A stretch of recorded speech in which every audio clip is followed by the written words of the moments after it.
Welcome to the third installment of the second Blue Book citation module, which covers Chapter 12, Parentheticals. Here we go.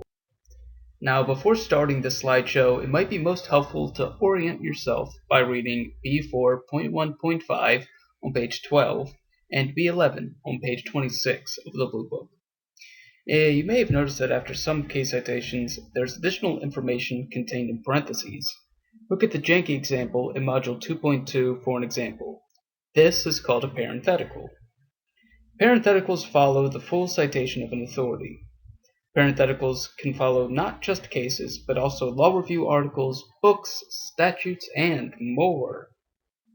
The information included in parentheticals generally falls into one of two categories: weight of authority and explanation. The first category of parentheticals is weight of authority. This type of parenthetical exists to give the reader information that indicates the precedential value of a cited case. This type of parenthetical can only be used with case citations, and Rule 10.6.1 deals with it at length. Generally, you use these parentheticals to include information that indicates that the case does not have the same value as others decided by the same court. This information can indicate the weight of authority. This could include situations where the case was decided en banc, or issued per curiam, or it's an unpublished opinion. Now, this information can also show that the proposition cited is not the clear holding of a majority of the court, such as if it is a 5-4 decision, a dissenting opinion, or dictum. This second type of information includes cases decided by a single Supreme Court justice sitting as a circuit justice, which have less precedential value than cases decided by the entire court. See Table 1.1 to see how to cite those cases. The second category of parentheticals includes explanatory parentheticals, or those parentheticals that provide additional information to make clear to the reader the reason that you're giving the citation. While weight of authority parentheticals are only used with case citations, explanatory parentheticals may be used with any type of authority cited. The Blue Book provides extensive guidance on explanatory parentheticals. Rule 1.5 gives general rules for the mechanics of including explanatory parentheticals in citations to cases, statutes, and secondary sources.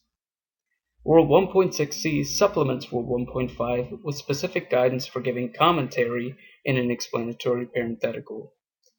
Rule 12.7 gives specific rules for using explanatory parentheticals with statutes. And B11 provides a general guide on when and how to use explanatory parentheticals.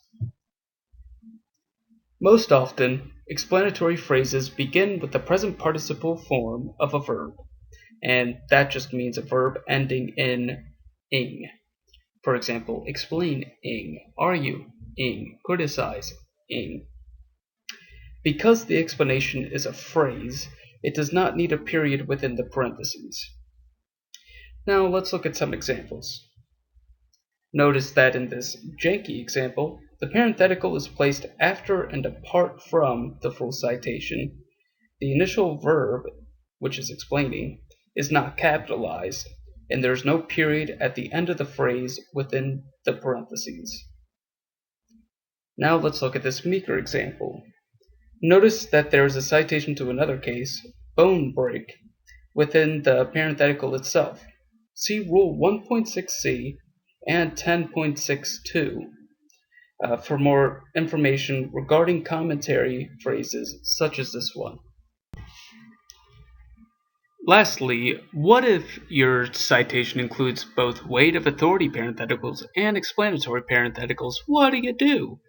Well, Rule 10.6.3 says that list of authority parentheticals go before the explanatory parentheticals.